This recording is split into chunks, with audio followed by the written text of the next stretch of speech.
Hey, what's happening everyone? Cody Lefevre here, coming to you with another episode of Gainsline SBD. This one, long delayed. Thank you for your patience. We're going to open this up with a little segment just like last time. Where the hell have I been? Well, first school is over, now we're in summer, working on setting the foundation and schedule and doing research and getting everything going for a number of different projects.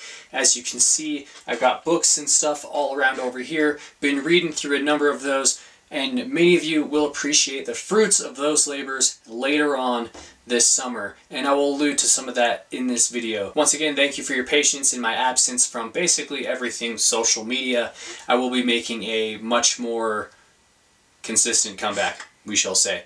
But it's not always going to be about lifting. It might also include some funny videos, like maybe some featured content from my sponsor, Vitalize Supplements. Go ahead and take a look at this Vitalize ad right here.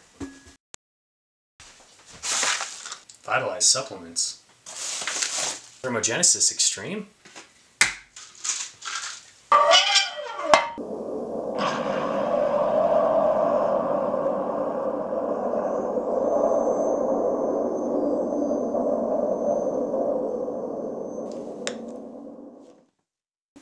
Well, there you go, Vitalize, bringing it hot, and I can testify to the fact that the focus is something else. Almost threw up the other day because I decided to go a bit too hard, and that's not advisable, because then you want to throw up, and then that's not good, because then working out's not fun. Unless you're into that sort of thing, which is weird. This is not the channel for that. This next segment of Gainsline SBD, dealing with IPF Worlds 2017, you take a look down in the description box. We got a link to their Facebook page. All the videos up there. We've got Taylor Atwood, Yoshiro Higa, this guy from Norway whose name gives me kind of anxiety when I read it. Madness. Absolutely outstanding lifters, outstanding performances, and who knows what kind of secret science these people are using to get there. And no, I'm not talking about steroids. Let's go ahead and jump into the next segment, because this is what I am talking about. This is the podcast or long video of the week. This is a must-watch, only 25 minutes long, of the most beautiful masculine Russian that's going to add 20 pounds to your total in that less than 30 minutes of listening to it. Seriously. It's an interview with Konstantinov by Kirill, Sarychev, Sarychev? I don't know. I'm not even going to try with these names anymore. So we've got KK, my spirit animal, one of the many, getting interviewed, and this video really going to make you question how these people get to the top. Yes, I'm looking at you, Norway dude with 14 consonants in your name. Let's go ahead and look at some things that KK brings up. First up, we've got, that's right, bloodletting. Moon phases in training, and last but certainly not least, plasma treatments that might kill you. Yeah, a bonus in this video, KK telling a poem from memory. Take a look. Я б волком выгрыз бюрократизм. К мандатам почтения нету. К любым чертям с матерями катись. Любая бумажка, но эту. По длинному фронту купе и кают чиновник учтивый движется.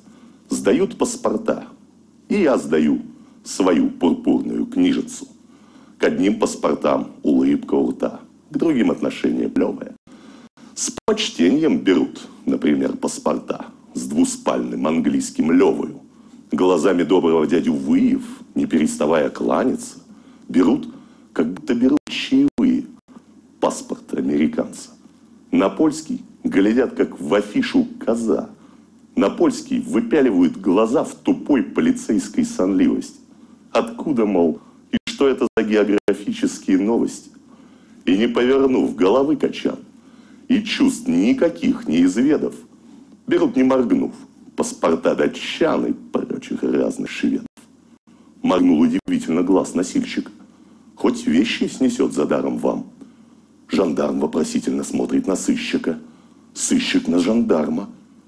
С каким наслаждением жандармской кастой я был бы исхлестан и распят за то, что в руках у меня молоткастый, серпастый советский паспорт. Я волком выгрыз бюрократизм. К мандатам почтения нету. К любым чертям с матерями катись. Любая бумажка, но эту Я достаю из широких штанин дубликатом бесценного груза. Читайте, завидуйте. Я гражданин Советского Союза. Вот так вот. A thing of beauty. Am I right? So go ahead and watch this video. Observe your total going up in less than a half hour by probably, I don't know, a kilogram a minute, and then get back to me on how amazing this was and how much you seriously wonder whether or not Taylor Atwood is using some weird plasma dialysis in order to get that 265.5 kilogram squat. Outstanding stuff.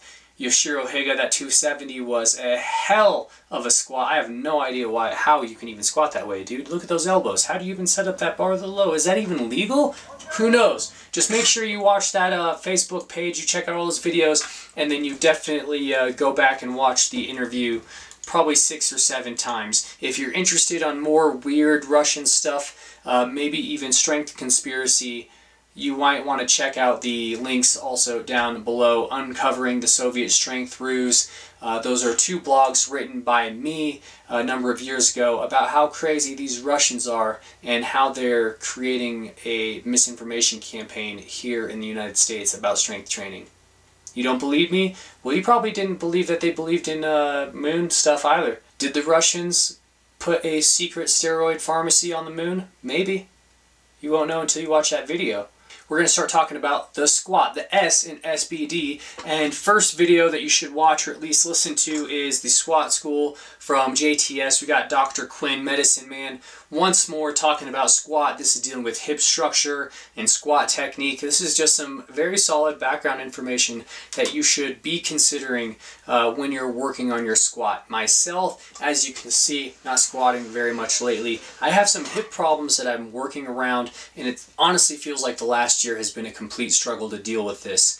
And so much of it is getting back down into the basics and focusing on things like the importance of positioning. This also includes doing lots of tempo work, working on eccentrics, fast concentrics, proper bracing, all sorts of that kinds of stuff. We got a great video from Chris Duffin that shows the alignment of the rib cage compared to the pelvis, talking about a neutral spine versus hyperextension. You can check that out here, and that is also a function of your hip structure. So 2 great pieces of information there on squatting that have been beneficial to me, and I highly suggest you go back there and watch them, and they're just great reminders. You probably already know this stuff, but you watch it and it might just flip a switch that's been dormant in your mind you hadn't considered, or something that you had an epiphany about. Anti-rotation training, pal-off presses, planks. This is the good stuff here.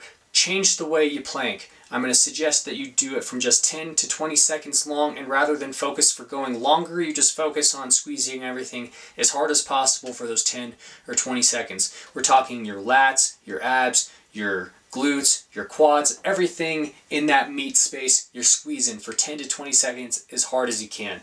If you plank that way, front, side planks, it's going to be much better than hanging out and becoming a loose bridge after like a minute or 2 minutes of being in plank position. That sucks. Don't do that. Also start doing pal-off presses. What you're doing is you're extending out with your arms as the weight, there's a cable and it's trying to rotate you the other way.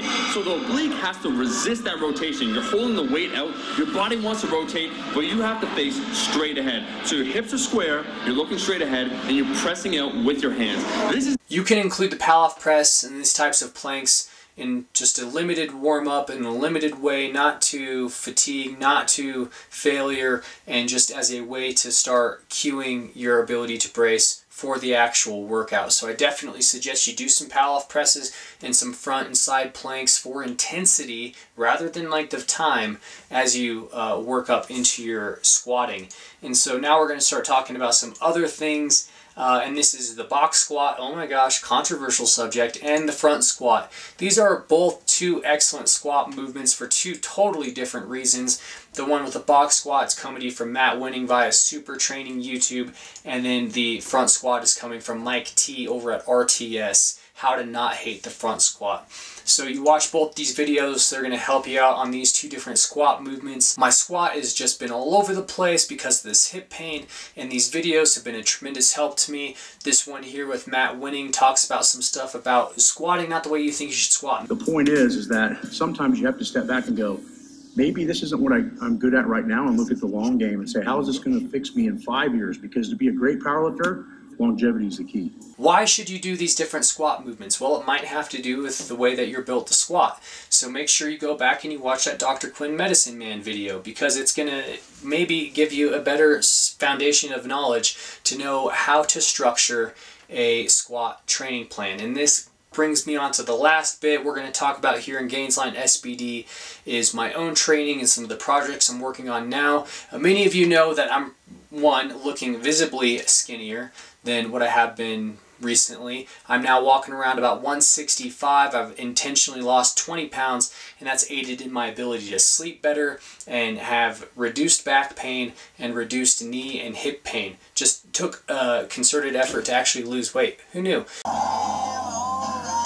Did you weigh yourself? 297. Oh, you were 297 last week. It takes some time for these diets to work. So I'm sleeping better, I'm actually able to train a little bit harder, be able to push myself, and the horizon is looking good. The horizon's looking good for my strength coming back, and so you'll be able to see in a soon-to-come training video what that looks like, and rebuilding all of the squat stuff has to come to play with it. I've got a hip injury that is years and years old from being in the military, and I've got to work around that. I used to pull sumo, now I pull conventional. I was squatting low bar, and now I squat high bar. So there's a lot of things that I do in order to still be able to train, because I love lifting barbells, and also make progress without hurting myself. And part of that now recently had to do with losing some weight. So I did that. You'll see lots of conditioning work in that new training video.